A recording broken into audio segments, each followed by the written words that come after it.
This episode is brought to you by HP. Whenever you do your best thinking, the HP Spectre X360 is ready when inspiration strikes. With power save for battery life and focus mode to multitask, you can do your best thinking whenever and wherever it happens. The HP Spectre X360 2-in-1 convertible PC with Windows 10 saves battery life for whenever an idea hits you. HP Spectre X360, a more thoughtful laptop.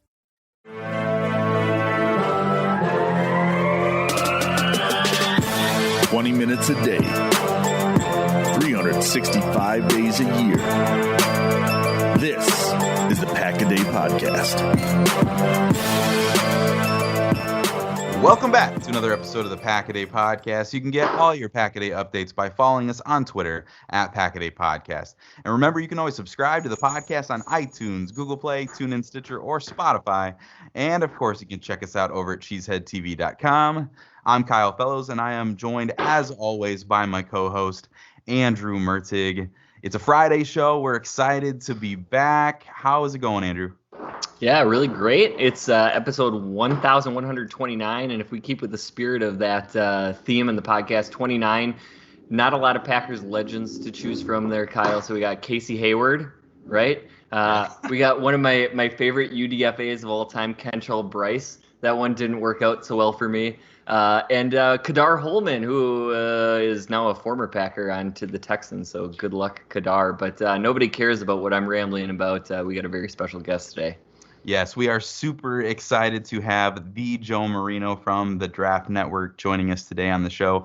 You might know him from the Draft Dudes podcast as well, or even Locked on Bills. But Joe is an NFL draft analyst, a great evaluator of college football talent, and he produces tons of quality content year-round covering both the NFL and college football. And I'm pretty sure that this is Joe's third appearance now on the Pack-A-Day Podcast. And so we're pretty excited to have you back, Joe.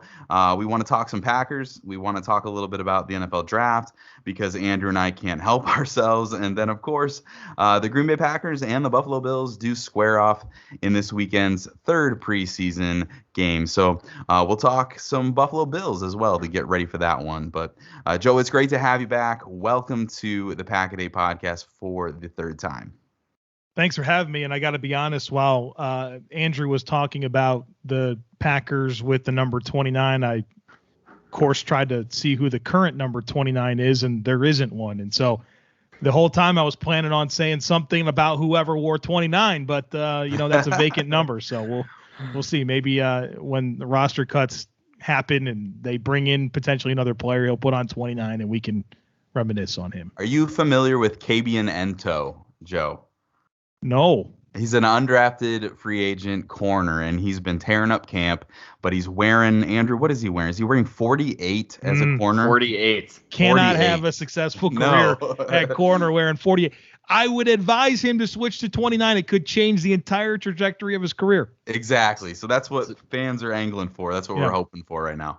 KB Nento was a wide receiver at Colorado, switched to corner in the NFL. They gave him a horrible jersey number. The last Packer I remember wearing 48 was Joe Thomas, and he looks like Joe Thomas out there. So gotta do better than that. Exactly. But I was just gonna say before we get into the questions, we've had Joe on several times. I actually think this is appearance number 4, Kyle. Okay, I'm sorry. We'll I have to can't check count. the archives on that one, but I mean, regardless, whatever. Every time you've been on, Joe, I've sung the praises of the Draft Network, and it to me, it brings together all of the best things about the NFL draft and really has just compiled them into what I would consider a perfectly executed platform. Like, I was the kid who used to cut out mock drafts from the newspaper, or, if I could scrape together enough loose change to buy a draft guide, that was pretty cool. But I couldn't have ever believed that something would be put together that's like as fan-centric as TDN is. And so I would just really urge the folks that are listening, if you're a draftnik like Kyle and myself are, you have to treat yourself to the premium membership. It's $30 for the year. It gets you all of those premium draft profiles. Like, that was such a huge asset leading up to this year's draft. You get the best mock draft simulator in the world, in my opinion. You get all the extra amazing articles that are in the premium from some of the best in the business. There's the Slack channel, which I guess is kind of a mix of like really passionate / craziest football fans. I think I subscribed on like day 2 when you released, and there has not been a second I've regretted it. So just like kudos for that. We've talked about it before with Ben Solak, with Jordan Reed when we've had them on, but just like a huge thank you to all of those of us in the draft community for putting together such a cool tool. Too kind. And I appreciate you saying that. I didn't ask you to say anything like that. So it means a lot that you would take the time to lead off our conversation with that. And, we just celebrated our 3rd birthday at the Draft Network, and we're really excited about what we've been able to get done, and probably more excited about what's coming. So stay tuned for a lot of exciting updates to the website and features and stuff like that. So I appreciate what you said there, and can't wait to keep delivering and build upon what we've accomplished to this point. Yeah, and it's always cool how you're adding new stuff. And yeah, we don't have you on just to promote your stuff, but I would be remiss if I didn't mention it, because like literally I'm looking at my browser right now, and TDN is bookmarked like on the top row. It's not even in a folder. That's how often I go to that resource. And then one other thing, I don't think we've ever mentioned the Draft Dudes specifically other than you're on it. And I just wanted to say, like, I listen to Pack-A-Day to get my Packers fix, but then I listen to the Draft Dudes with you and Kyle Krabs, because to me, that's my favorite, like, league-wide source of information. And it's not just draft stuff, right? Like, you have a really cool way of talking about roster building, about college football, about just all of the stuff that Kyle and I nerd out about. But instead of us just focusing on Packers stuff, it's from that NFL wide standpoint, and college football stuff too. It's just really great. So that's probably blowing enough smoke for you today. Well, let's see if I can disappoint you with some of my Packers takes here. But no, I appreciate that so much, Andrew. Just kill their whole draft now. Okay, so we have to ask everybody that we have on the show that's not a Packers fan, the biggest storyline of the offseason, of course, for the Packers and probably for the NFL in general, was Aaron Rodgers. And any thoughts on the Rodgers situation in general? And then, maybe if you want to mix in a little bit of thoughts about what you saw as a prospect in Jordan Love coming out of Utah State. And do you think he could be the heir apparent? Like, did he have those qualities in what you saw out of Utah State? Yeah, I think I've been incredibly annoyed with the Aaron Rodgers situation, and I'm not even in it. I don't feel the weight of Aaron Rodgers not being on my favorite team. Like, I don't live that, but it's been annoying to follow from, the outside looking in and just not knowing. And, I think it's something that I don't know. I kind of like the idea of just knowing where he was going to play. And, the idea of him going to the AFC was not something that appealed to me at all. So there's a part of me that was very, very selfishly wanting him to remain in the NFC. And I think the NFC needs Aaron Rodgers to be in it, or else you're talking about just handing the NFC Championship to Tampa Bay, right? without Rodgers in Green Bay, in my mind. So I was happy to see it settled. I was annoyed following it. And I think, and I'll just be completely candid and honest with you guys. The Packers fans have typically been some of my most favorite interactions, really good football minds and kind people. But I think when you stack the disappointment of losing the NFC Championship game with the uncertainty of the Aaron Rodgers situation, Packers fans weren't that great to interact with over the last 6 months or so. It's been a little bit dicey. So I'm glad to see that that's resolved for now. And Packers fans are happy, and it's a lot more enjoyable. Now, you asked the question about Jordan Love and my thoughts about him as a franchise quarterback in the NFL. And I think the best way I can answer that question is by simply giving you my summary of him as a player. Whenever I wrote up the scouting report, studied him at Utah State, and I wrote 5 sentences in my summary. And if I can offer them to you right now, I think it's just the best way to encapsulate what I think about him. So this is what I said. Jordan Love isn't without his warts, but he possesses a high-level physical skill set and peaks on tape that reveal the ceiling of a potential dynamic NFL starting quarterback. His arm talent and mobility is perfect for the trends of today's NFL, and there are no limitations to what he can do on the field. The full playbook is open for Love and then some. With that said, he does need to make notable strides in several key areas, including decision-making, timing, and accuracy to achieve his ceiling. An early investment in Love is a bet on yourself to be able to develop his overall game, but his upside is worth the calculated risk. And so I really appreciate what the Packers had in mind for Jordan Love. I know that Aaron Rodgers didn't necessarily appreciate it, but for the idea of kind of going to a situation where it's firm foundation, right? Like we all feel good about the Packers as a football team and their ability to develop talent and compete on a yearly basis. But going into a situation where there wasn't pressure to play right away, I thought was always going to be best for Jordan Love. And I hate that he's banged up right now because I think this is just such a critical time for him to get some reps and play in preseason games. And by the time they have to commit to him as their starting quarterback, we hadn't seen the guy play, and so I think that's what makes it challenging. But from a physical skill perspective, you have to like what Jordan Love gives you. And he does have stuff to clean up, but I just don't know that we know where he's at right now. And I think that's what makes it frustrating when it comes to Jordan Love and the prospects of him taking over a championship caliber team.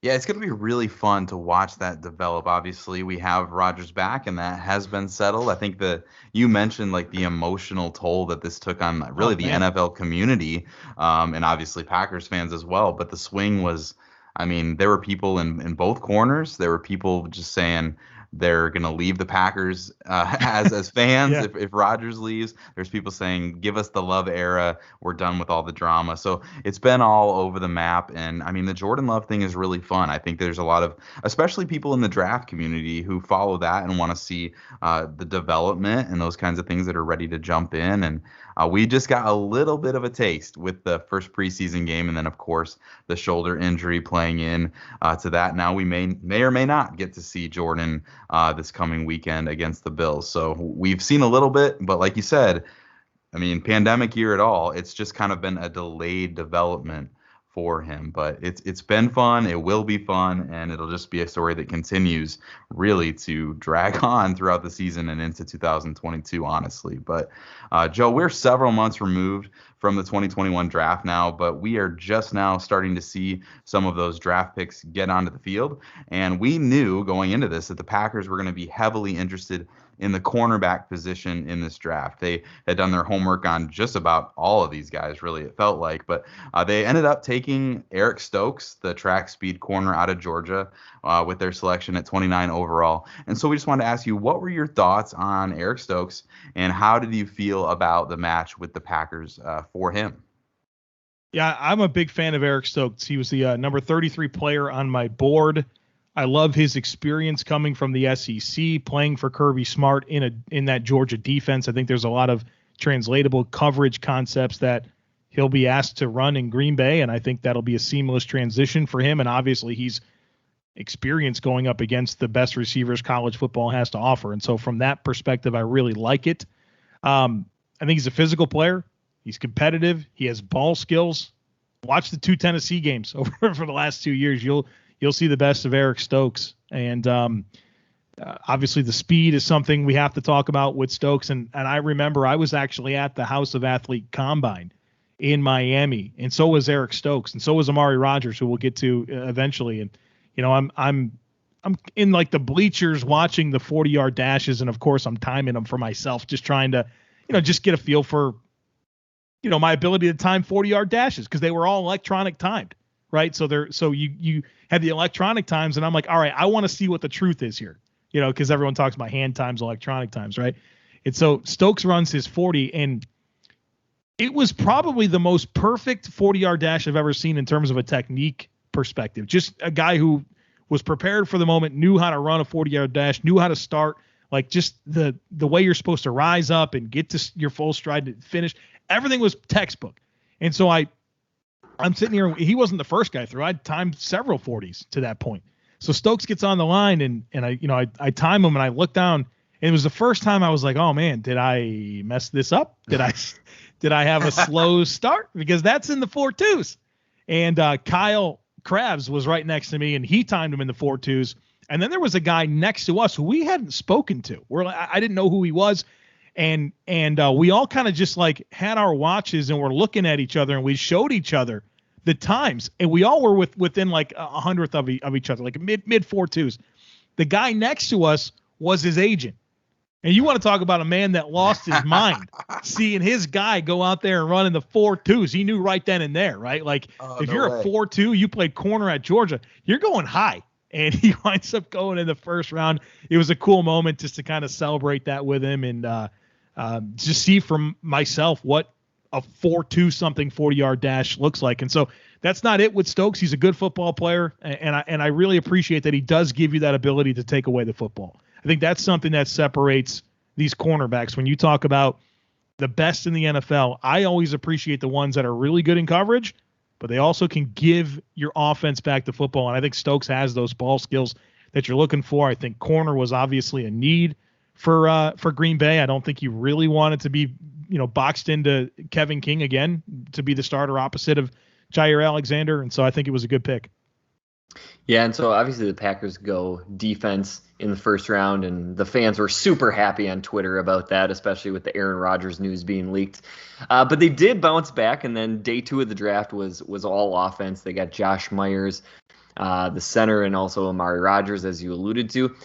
Do you think those two players are going to be ready for meaningful snaps day 1? I think they can. As far as Josh Myers goes, he wasn't a player that I thought would be a guy that needed a ton of time to acclimate to the NFL, an experienced player at Ohio State. I had him ranked 74th on my board, watched him play for 2 seasons really, and thought he had the makeup of an NFL starter. I think he's an absolute perfect fit for Green Bay, especially if they want to run some inside zone, which is exactly where he excels. And you think about Trey Sermon and how good he looked at Ohio State running behind Josh Myers and Wyatt Davis on the interior of that offensive line, specifically with inside zone. Good pass protector. It gives you the versatility to play center and guard. I think they'll probably play him at center. And so I think he was a guy that if you're going to say goodbye to Corey Linsley, you have to replace him. And I thought this was a good value selection for them and a guy that I think can really come in and be their center for a long time. As far as Amari Rodgers goes, 95 on my board. I think he's a really good weapon. I think as a starting slot receiver in the NFL, he's got that type of upside, gives you value as a punt returner.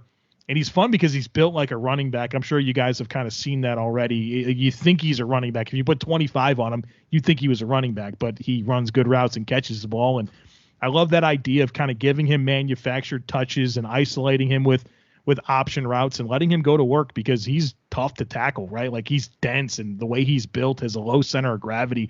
He's a challenging guy to bring down in space, and not just because he's a good athlete, because he's physical and has that contact balance that you like in a running back, but he plays receiver.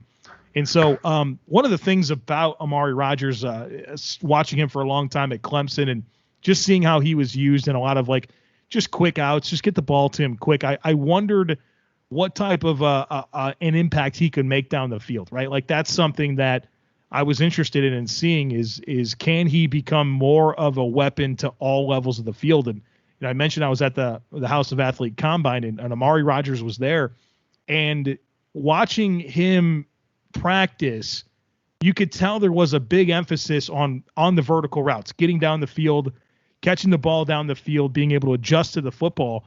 And while we didn't really see him do it that much at Clemson, you wouldn't have guessed that based on watching him at that combine, because he looked really good working down the field and catching the football. And I think that exposure to him really helped shape my overall perspective for a guy like Amari Rodgers, because I got a greater appreciation for the totality and completeness of his skill set. Because one thing that we have a tendency to do as, I guess, evaluators or just people who love football is you think about what guys did in college and you have a tendency to discriminate against them because of things that they weren't asked to do, but you just assume that they can't do them. And that's not fair, right? Like it's not fair to criticize a player for not being able to do something that he wasn't asked to do. And so I think you can box yourself in a little bit with Rodgers if you buy into that, but that exposure at the HOA Combine really gave me a lot of hope that he can be a down the field guy. And so I'm a little nervous that Randall Cobb probably eats into his ability to produce in year one. And with Rodgers in the mix, I kind of thought that was an unnecessary move. Obviously, for Aaron Rodgers, it wasn't. But I thought when they first got him, I said, oh, man, this is going to be a really fun weapon for Aaron Rodgers. And then when they traded for Randall Cobb, from an Amari Rodgers perspective, it kind of tossed a wet blanket on it. But I'm very optimistic about Rodgers being a meaningful, top 2, top 3 type weapon for the offense in time. General managers ask questions to find the right players, like, do they have ice in their veins? When you're hiring, you can use Indeed assessments to make sure you find the right candidates with the skills you need. Don't just hope your perfect candidate will find you. Indeed's hiring tools help you cut through the noise to hire faster and smarter. In fact, Indeed Instant Match provides a list of quality candidates whose resumes are on Indeed the moment you post a sponsored job. And with Indeed assessments, choose from 135 skills tests to help make sure you're finding applications from people with skills you need. Get started right now with a $75 sponsored job credit to upgrade your job post at Indeed.com/Blue Wire. Get a $75 credit at Indeed.com/Blue Wire. Indeed.com/Blue Wire. Offer valid through September 30th. Terms and conditions apply. Do you ever feel like you're being followed around the internet? Maybe advertisers know a bit too much about you? Well, our new sponsor, IPVanish VPN, is here to help you take back your privacy and help become anonymous on the internet. So what is IPVanish? IPVanish is a virtual private network, a VPN for short. A VPN is an important tool that helps you safely browse the internet. You can use a VPN on your computers, tablets, phones, even things like your Fire Stick when you're streaming media. When you use a VPN, all your data is encrypted. What you're reading, what you're searching, and what you're watching, whatever it is you're doing. That's important because what you're doing on the internet is no one's business but yours. For listeners of the show, IPVanish is offering an incredible 65% off their annual plan, equal to 6 months free. IPVanish is super easy to use. You turn it on with the click of a button and it runs seamlessly in the background, helping to protect you while you're browsing the web. And if you do run into a problem, no worries. IPVanish has 24/7 support available by email, chat, and telephone. So go to ipvanish.com/packaday to claim your 65% savings. Their annual plan is just $44.99 for the first year with our exclusive discount. This is the time to sign up. With our discount and their current promotion, you can get a VPN for 65% off their usual offering. IPVanish is the best of the best, even rated 4.7 out of 5 on Trustpilot, and that's with more than 6,000 reviews. Remember, it's ipvanish.com/packaday to get the deal and start protecting yourself online. The Packers did trade up for Amari Rodgers, and Brian Gutekunst was asked, did you feel like you gave up too much? Because they did give up maybe a little bit more value than, I guess you would look in a trade chart to do it. And he said it was really important that we acquired that particular player. And you think about, they knew that they were missing maybe that player who could help them in the short game and in a true slot weapon and those kinds of things. And so it feels like Brian Gutekunst may have felt like we didn't need Randall Cobb because we got the new younger version of Randall Cobb. I certainly felt that way. And I think that there's some redundancy there, and Brian Gutekunst all but said, the reason Randall Cobb is in Green Bay is because of Aaron Rodgers and not because it was in the plans, but he's a good player. We're glad he's here and those kinds of things. But with you, would love to see a little bit more of Rodgers on the field. But he's sporting a really crisp number 8 for us this year. So that's going to be really fun. Nice. Obviously a big win. He's leaps and bounds ahead of Kabian Ento with number 48, as we've mentioned. But a lot of people do tune out for day 3 of the draft, Joe. It makes some sense in a lot of ways. A lot of names are called that people are unfamiliar with, even for people who may follow the draft pretty closely. So day 3 comes around, people tune out. But it's where you build the depth of your roster there on day 3. It's what allows you to continue when you're hit with injuries and those kinds of things throughout the season. So, Joe, when you look at the names that the Packers selected on day 3 of this draft, who is someone that you expect will make an impact for this Packers team, whether that's now or in the future based on what you saw in their college tape? Yeah, I'm going to give you 2 that I really like. First one being Daryl Slayton, defensive tackle from Florida.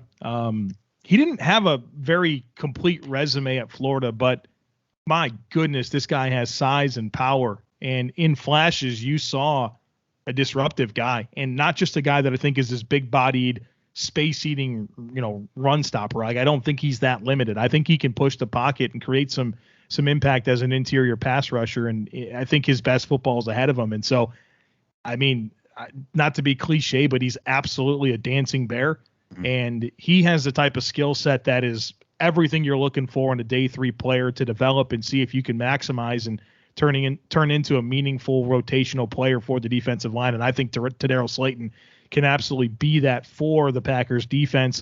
The other is Isaiah McDuffie, and I don't know what's been happening with him in terms of training camp, but I really, at the Draft Network, I really emphasize the ACC. I'm the regional scout for the ACC, and so I watch a ton of McDuffie at Boston College.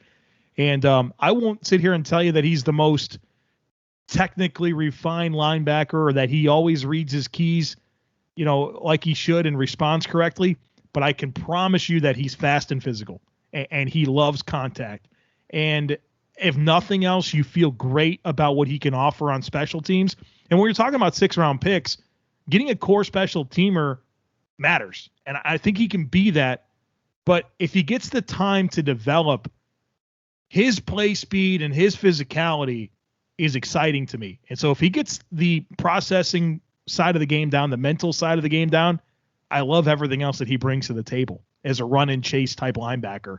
So again, I don't know what type of impact we can expect from him this year, or if he's on the roster bubble or what the plan is for him. But I saw a fast and physical linebacker at Boston College, and I'd want him on my team running down the field on punt and running down the field on kickoff, and see what I can get out of him in terms of developing him, the mental side of things, and what he can eventually turn into. So those are the 2 day 3 picks for the Packers that really stand out to me. That's really fun, and I know we still are really looking for that sidekick to Kenny Clark, and so if Slayton can be that guy, that'd be great. And it's really fun to hear you talk about McDuffie a little bit, just because he's a guy that people have probably pushed past the most in this class. There's some other exciting, flashy names. I think Slayton is one of them. I think Kylan Hill is getting a lot of attention here in the preseason, but McDuffie is someone that just people haven't gotten really excited about. So it's fun to hear you talk about the role that he could play. But we do want to change directions here just a little bit and start talking about your Buffalo Bills, right? We mentioned earlier in the show that the Packers and Bills do face off this weekend. And this is the time in the preseason and these weeks leading up to the season where we as fans, we're kind of obsessing over who's going to be wide receiver 6, who are the gunners on special teams, is there a controversy at punter or kicker? It's all this really fun stuff that goes into roster building as we get close to the season. But we're curious, you as someone who follows the Bills so closely, who are some of the guys that you are going to be pulling for this weekend as the Bills are just going through this last game and these guys are trying to secure a roster spot here in the preseason? The name that really stands out to me is Rashard Wildgoose, cornerback from Wisconsin. So I'm sure there's a lot of familiarity here from the listeners of a Packers podcast. But the Bills at cornerback, I think, needed some young bodies in there to develop, and Wildgoose is that type of guy with inside-outside versatility. I think a lot of people were surprised that he came out for the draft, with a relatively small resume at Wisconsin. But the Bills love to invest in players with untapped potential. And so I think that was something that was probably attractive to them about Wildgoose. And I don't know that he'll make an impact this year, but I want to see him do enough against Green Bay that makes you comfortable rostering him on a deep team, right? Like, there's not a lot of spots available. So if he could claim one of them and stick around to develop, I think the Bills in a year or so could have a versatile corner that excels on teams, could potentially be a gunner for you. And look, we'll get into the weeds here. When you talk about gunner for the Bills, they have a really good pair in Tywan Jones and Saron Neal. Both of those guys are in contract years, and the Bills are paying Tywan Jones $1.75 million to be the RB4 in punt gunner. You know what I mean? So yeah. It's Saron Neal's in a contract year. And so if you can get the value play there in a guy like Rashard Wildgoose being able to step in for either of those players, I mean, I think that's the kind of conversations you have to have, because the Bills are paying Josh Allen all the money now, right? So you need to find those opportunities to get economic players that can give you steady contributions in at least special teams. So Rashard Wildgoose is the name that really stands out. And then I'm going to be glued to these young defensive ends that they have. The Bills invested their first two picks on defensive ends, Gregory Rousseau in the first round, second round, Boogie Basham. And they've really played well. And then they have a player in Bam Johnson, who was a 7th-round pick a couple of years ago that's really coming on. F.A. Obata, who they signed from the Carolina Panthers, who had his best season last year, 5.5 sacks as part of that international pathway program. Has not played football for very long, but he has every physical skill you're looking for in an NFL defensive end, and you've seen him come along. So seeing Basham and Rousseau and Johnson and A.J. Epinesa, who they took in the 2nd round last year, there's a lot of young defensive ends. And so I'm anxious to see them against Green Bay, and I know that the Packers have also made a lot of investments in young offensive linemen. And so I think you're going to see some really good matchups on Saturday between those two units. Yeah, and you said you didn't want to get into the weeds with Wild Goose. So that was very well done. Didn't even mean for that to happen. So. But since we're on the topic of the Bills, huge question here.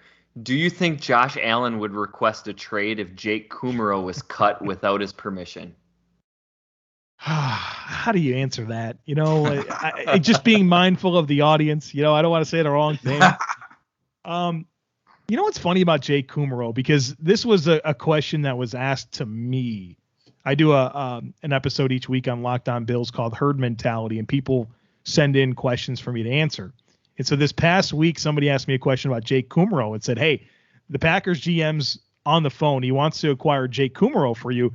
Like, what are you going to try to get in exchange for him? And I thought to myself, I looked into it. I was like, Jake Kumerow's like almost 30 years old. And let's be honest, his impact in the NFL has been pretty much non-existent, right? Like, he's way over discussed for a guy that's had the career that he's had. Now, I think when you're talking bottom of the depth chart wide receiver, a guy with his size and demeanor to play special teams, and he does have some athleticism, there's a lot of intrigue. But I mean, the guy's friggin' nearly 30 years old. Like, his career arc doesn't give you a lot of optimism for what he's going to be moving forward. And so with that in mind, like, if the Packers GM's on the phone, that Aaron Rodgers wants this done. And so you got to milk that a little bit, right? So I said, look, I go in hopeful for a 5th round pick, because I think there's a lot of good examples of 5th round picks panning out. And I'd probably take a 6, but you got to push hard, right? Like, you can't, you got to try to seize that opportunity of some desperation. Josh Allen likes Jake Kumerow. I don't know if it's to the degree that Aaron Rodgers does. I think Kumerow is going to make the Bills roster. But I know that the question was actually a little bit sarcastic, but I had to go on a full-on rant there about all the dynamics in play. I'm very interested to see if there's any like glances across the field from Aaron and Jake. Maybe slow motion action shots and then some music. Jake's catching a touchdown on Saturday. I promise you, he's catching a touchdown pass on Saturday. Aaron Rodgers is going to run down and meet him in the end zone. It's going to be great. But can you imagine if, you said he's making this roster probably, but yeah. Can you imagine if Jake Kumerow gets cut, like Aaron Rodgers is in Brian Gutekunst's office, right? Like first thing Monday morning, right? Like this is going to be good. No, but you guys need to keep him so we can avoid that drama. I think you're going to be in good shape there. Okay, good. We'll take it. You've mentioned those guys that you're pulling for this weekend. Andrew and I, we're not undercover scouts. You can trust us, Joe. No one listens to us, so we're safe here. But who are some guys who might not make this Bills roster because of the depth at their position or for whatever reason, but that would probably be worth scooping up for another NFL team? Yeah, I go right to the offensive line. Brandon Beane, the Bills general manager, has done a really good job of making sure that he has experienced veterans 3 deep at every position on the offensive line. And so that's, again, the case this year. And the guy that really stands out is Jamil Douglas. He was, I think, a day 2 pick by the Miami Dolphins. And he started a few games in the NFL, played for the Titans, was a starter for them. And I think he, at a minimum, he's a versatile backup that can give you the ability to play center and guard. And so I don't think he's going to make the Bills roster, but somebody's going to sign him to their active roster because we know across the league there's just a need for offensive line help. And then Joe Giles-Harris at linebacker. I don't think the Bills are going to keep him, but he was a good player at Duke. I think he's shown that he can be a good special teams player so far in the NFL, looking back at his time with the Jaguars. And, if a team's looking for a downhill guy, runs a lot of, 3-4 looks and just wants that plug between the tackles that gives them some value on special teams, I think Joe Giles Harris can definitely be that. So this draft class was really fun to me that the Bills had this year. They went defense early. You mentioned Rousseau and Basham. And then Northern Iowa's Spencer Brown, the offensive tackle, was a draft crush for a lot of Packers fans, right? Because we keep every year thinking that offensive tackle is going to be the early pick, and it doesn't happen. So, but we're curious, are we going to see Spencer Brown on the field? Is he out there? And is he pushing for a starting job there?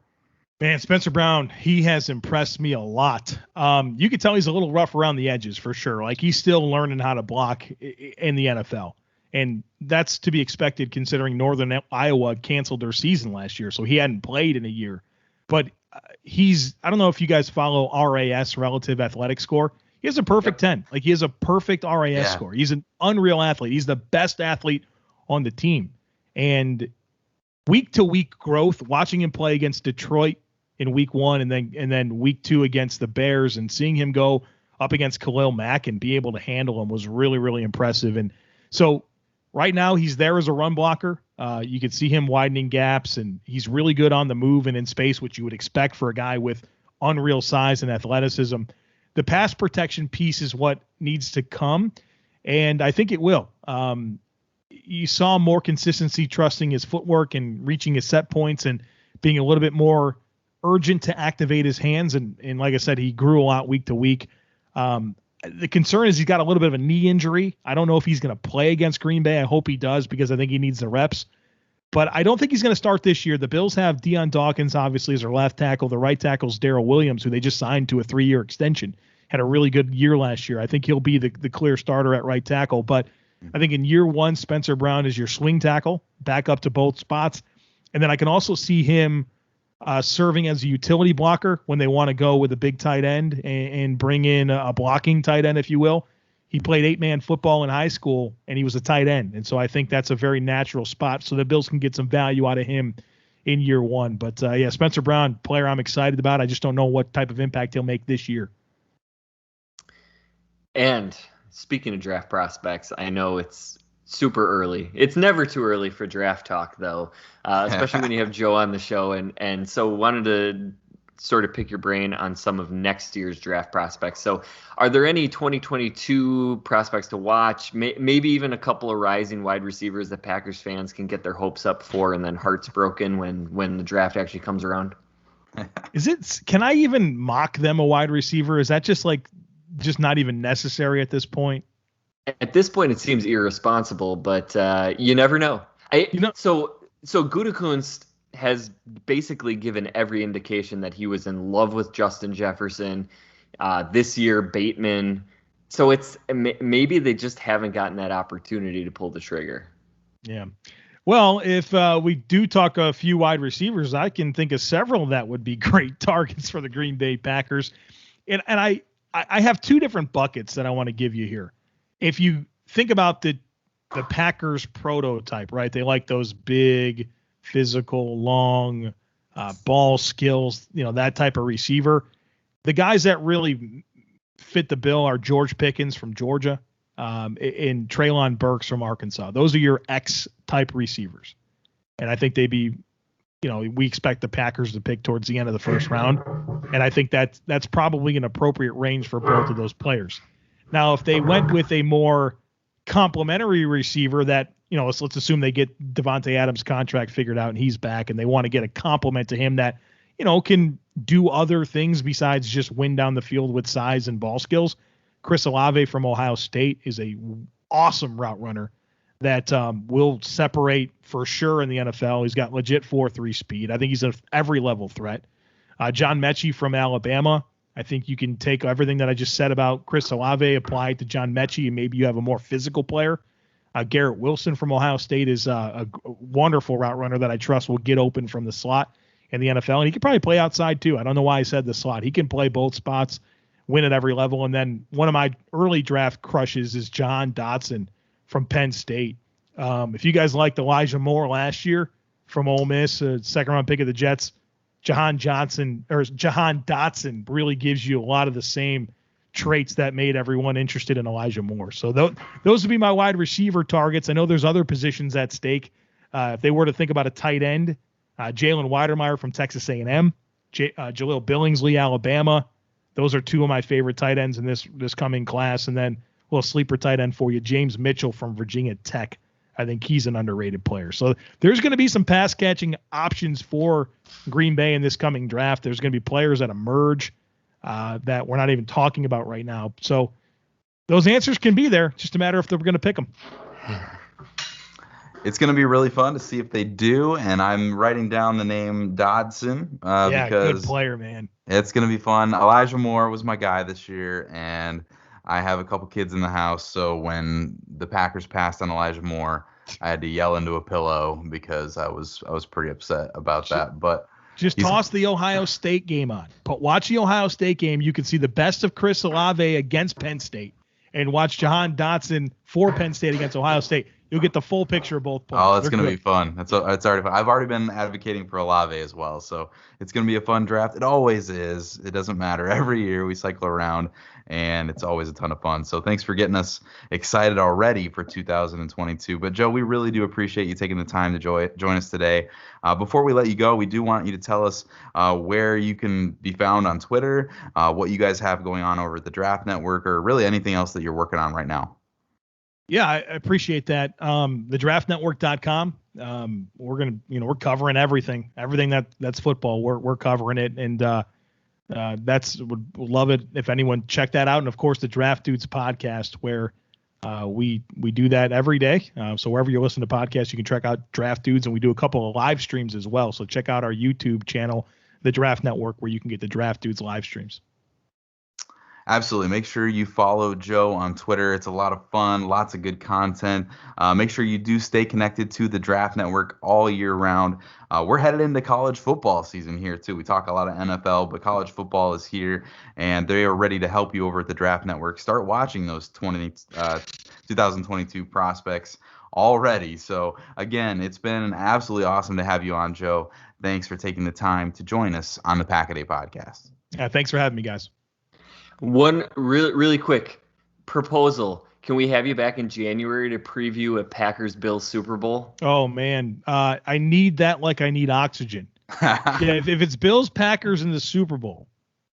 Two small markets. I don't know if my tone will be the same. I might speak a little differently, but hey, that would be all fair. And some retribution for the two championship games. Absolutely. Right. Right. Yeah, we're both in that same spot. And look, if the Packers are in the Super Bowl, that means Brady's not. And so that's something to rejoice for Bills fans nonetheless. But that is all the time we have for today. Thank you so much to Joe for joining us. This has been the Pack-A-Day podcast. You can find Kyle on Twitter at Packer_pundit. You can find me at Andrew Mertig. Please subscribe and rate the podcast if you like what we're doing. You catch Kyle and myself every single Friday. And hey, why don't we go ahead and preview a regular season game when we get back together next week? Let's do it. That sound good? Yeah. It's time. Thanks for listening. And as always, remember...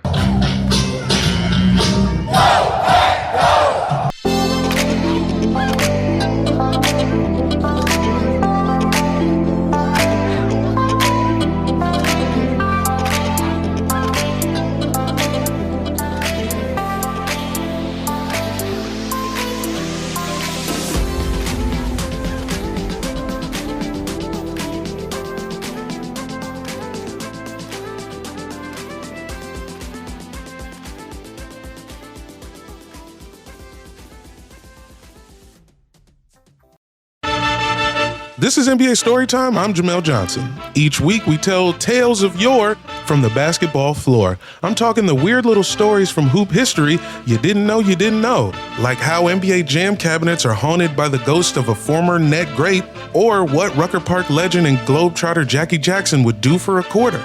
Then we bring in a basketball or comedy friend to talk about what we just learned in a post-game episode. Listen to NBA Storytime wherever you get your podcasts from Blue Wire.